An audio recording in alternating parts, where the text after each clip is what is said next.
Iran जंग के बीच दुनिया में गैस संकट है, कच्चे तेल का संकट है। तेल के दाम जो कच्चा तेल है लगातार बढ़ता जा रहा है, लेकिन अब 10 देश ऐसे हैं जिन्होंने महा ऑपरेशन की शुरुआत कर दी है। भारत से लेकर जापान और ऑस्ट्रेलिया ने सबने गैस की किल्लत को देखते हुए बड़ा फैसला लिया है। भारत क्या कर रहा है, जापान क्या कर रहा है, ऑस्ट्रेलिया क्या कर रहे हैं, दक्षिण कोरिया क्या कर रहा है, सबके बारे में बताएंगे कि आखिर कैसे इन देशों में गैस की किल्लत से निपटने की कोशिश की जा रही है। हमने भारत में भी तमाम तस्वीरें देखी जब लोग सड़कों पर उतर आए थे। गैस सिलेंडर की लाइनें बहुत लंबी हो गई थी।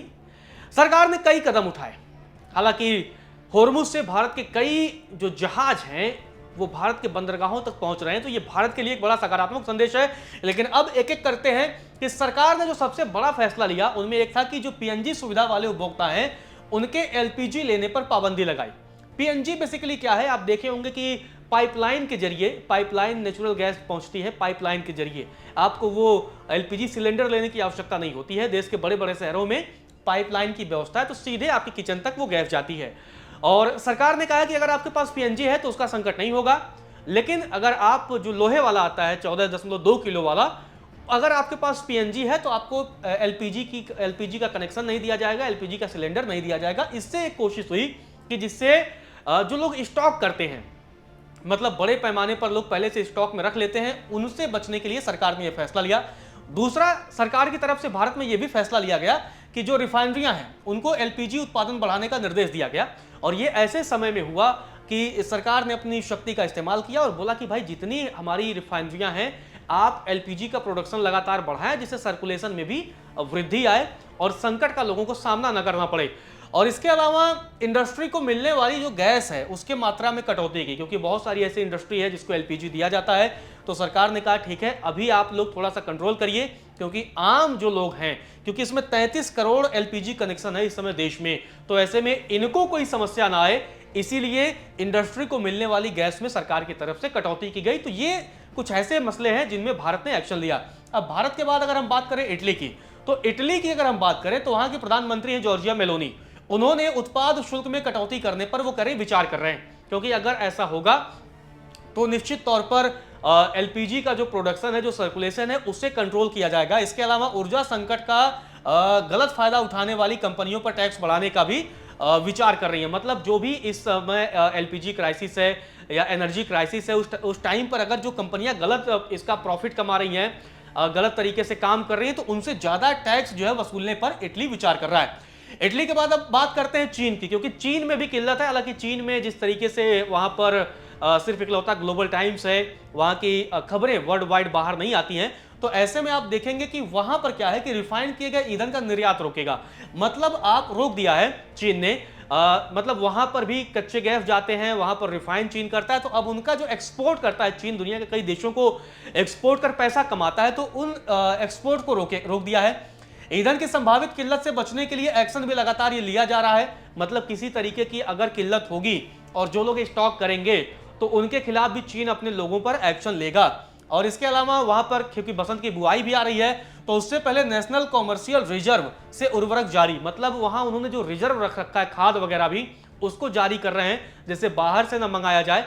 और एक जो एग्रीकल्चर का फ्लो है, सरकार उसे वहां की चीन की सरकार बनाने की पूरी कोशिश कर रही है। वहां पर कम्युनिस्टों की सरकार है। अब बात करते हैं दक्षिण कोरिया की, क्योंकि एलपीजी संकट या हम बात करें पेट्रोलियम संकट, लगातार दुनिया के कई देशों पर इसकी मार पड़ रही है।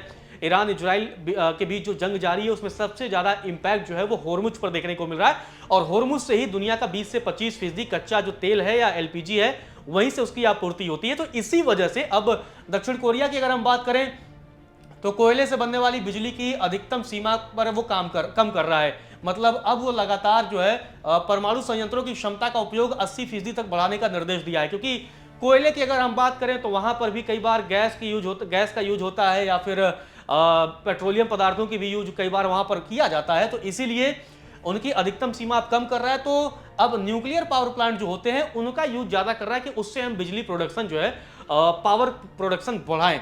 इसके अलावा आर्थिक तौर से कमजोर परिवारों को अतिरिक्त एनर्जी वाउचर देने का विचार कर रहा है, कि मतलब जो आर्थिक तौर पर परिवार कमजोर हैं उन्हें संकट ना आए, तो इसीलिए उन्हें एनर्जी बाउचर देने का विचार कर रहा है। कुछ उसमें पैसे हो सकते हैं या जो भी होगा वो वहां की सरकार लगातार प्लानिंग कर रही है। दक्षिण कोरिया के बाद अगर हम बात करें ऑस्ट्रेलिया की, क्योंकि ऑस्ट्रेलिया का भी एक बहुत बड़ा हिस्सा स्ट्रेट ऑफ हॉर्मुज से होकर गुजरता है, तो घरेलू रिजर्व से पेट्रोल और डीजल जारी कर दिया ऑस्ट्रेलिया ने, क्योंकि वहां पर जो रिजर्व रखा गया था, हमने देखा कि IEA ने एक फैसला लिया, मतलब अंतर्राष्ट्रीय ऊर्जा एजेंसी ने, कि 400 मिलियन बैरल तेल हम रिजर्व से निकालेंगे। उसमें अमेरिका ने 174 समथिंग मिलियन बैरल तेल निकालने की बात की। तो जो रिजर्व रखा गया है, तो ऑस्ट्रेलिया ने अब अपने रिजर्व जो भंडार रखा जाता है इमरजेंसी सिचुएशन के लिए, उस पर उन्होंने विचार किया और उसे निकालने की पूरी कोशिश कर रही है।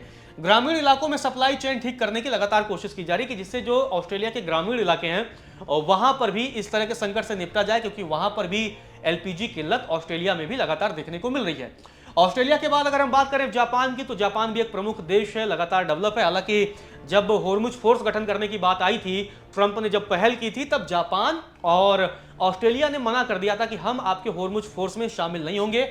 आपको बता दें कि ऑस्ट्रेलिया से LNG, क्योंकि लिक्विफाइड नेचुरल गैस का उत्पादन बढ़ाने के लिए कहा है। जापान और ऑस्ट्रेलिया, क्योंकि अगर आप मैप में देखेंगे तो बहुत ज्यादा डिस्टेंस उनमें नहीं है, आपस में बहुत बड़ा कारोबार होता है। तो जापान ने ऑस्ट्रेलिया से कहा है कि LNG, जो कि लिक्विफाइड नेचुरल गैस है, उसका उत्पादन बढ़ाइए। और इसमें खास बात यह कि अब आप सोचेंगे कि यार जापान ऑस्ट्रेलिया से क्यों कह रहा है, तो उसका रीजन है कि ऑस्ट्रेलिया जापान का सबसे बड़ा LNG आपूर्ति करता है।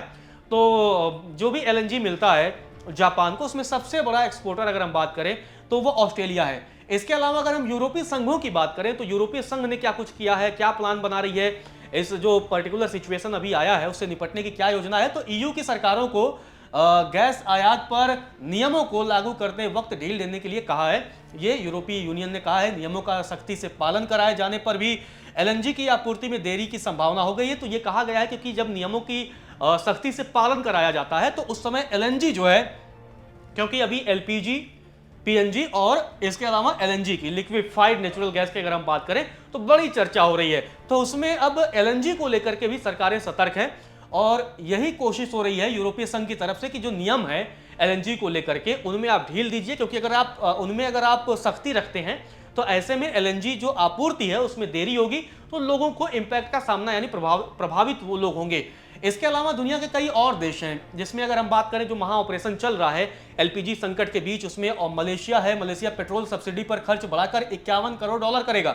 मतलब अब सब्सिडी खर्च बढ़ाएगा कि जिससे पेट्रोल की कीमत महंगी ना हो, क्योंकि अगर चीजें महंगी होंगी, पेट्रोल महंगा होगा, तो आम जो चीजें हैं, जो रोजमर्रा की जरूरत की चीजें हैं, वो सारी चीजें भी महंगी हो जाएंगी। ब्राजील के राष्ट्रपति हैं जो कि लूला डिसिल्वा हैं, वो भी एक्शन में है। उन्होंने डीजल पर संघीय करों को समाप्त करने के लिए आदेश पर हस्ताक्षर कर दिए हैं कि जो ओवरऑल उनके देश में टैक्स लगता है डीजल पर, एक मतलब पूरे मतलब उनके कंट्री के हिसाब से, जैसे अपने वहाँ GST है, वैसे उनके वहाँ जो टैक्स है, और डीजल पर उन्होंने पूरी तरीके से टैक्स को खत्म करने के लिए आदेश पर हस्ताक्षर कर दिए हैं। मिस्र की अगर हम बात करें तो मिस्र ने निजी बेकरियों में बिकने वाली बिना सब्सिडी वाली ब्रेड की कीमत भी तय कर दी है कि अब उससे ज्यादा कोई कीमत जो बिना सब्सिडी वाली है उससे ज्यादा वसूल नहीं पाएगा, क्योंकि चीजें महंगी हो रही हैं। इथोपिया ने ईंधन की सब्सिडी बढ़ा दी है, तो इथोपिया भी लगातार मुश्किलों का सामना कर रहा है, तो उसने भी अपने ईंधन की सब्सिडी में बढ़ोतरी की है। इसके अलावा अगर हम बात करें थाईलैंड की, तो थाईलैंड रूस से कच्चे तेल की खरीद की संभावनाओं पर विचार कर रहा है, क्योंकि हमने देखा है कि जब से ये ईरान, इजराइल और अमेरिका के बीच जंग की शुरुआत हुई है, तब से रूस की भूमिका को लेकर बड़ी चर्चा हो रही है। अमेरिका ने रूसी तेल पर पूरी दुनिया को 30 दिनों का छूट दिया है। हालांकि वो छूट ऐसा था कि जितनी जहाजें रूस की उस समय होर्मुज और होर्मुज के आसपास के हिस्सों में फंसी थी, यानी समुद्र में उतर चुकी थी, तो उसने कहा कि दुनिया के जो भी देश हैं 30 दिनों तक आप सस्ता रूसी तेल खरीद सकते हैं। तो ऐसे में अब थाईलैंड भी सस्ता रूसी तेल खरीदने पर विचार कर रहा है और महंगाई को कंट्रोल करने की कोशिश कर रहा है। थाईलैंड सरकार कुछ वस्तुओं की कीमत फ्रीज भी करेगी, जिससे किसानों को भी मदद करने की कोशिश की जा रही है। मतलब अब जो रोजमर्रा की जरूरत की चीजें हैं, तो थाईलैंड की सरकार एक्शन में है कि इन चीजों की जो कीमत है वो फ्रीज कर दी जाए, बढ़े ना, जिससे लोगों को तकलीफ का सामना ना करना पड़े। इसके अलावा किसानों की मदद के लिए भी अतिरिक्त प्लान की तैयारी जो है थाईलैंड गवर्नमेंट की तरफ से की जा रही है।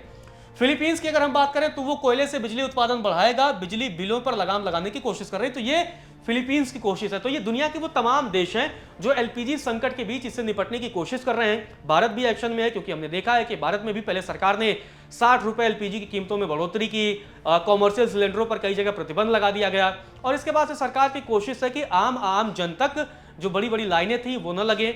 जो लोग स्टॉक कर रहे हैं उन पर भी भारत सरकार लगातार शिकंजा कस रही है। इसके अलावा ग्रामीण इलाकों में दूसरा सिलेंडर मिलने के बीच गैप को 45 दिनों तक कर दिया है। शहरों में यह सीमा अभी भी 25 दिनों की है।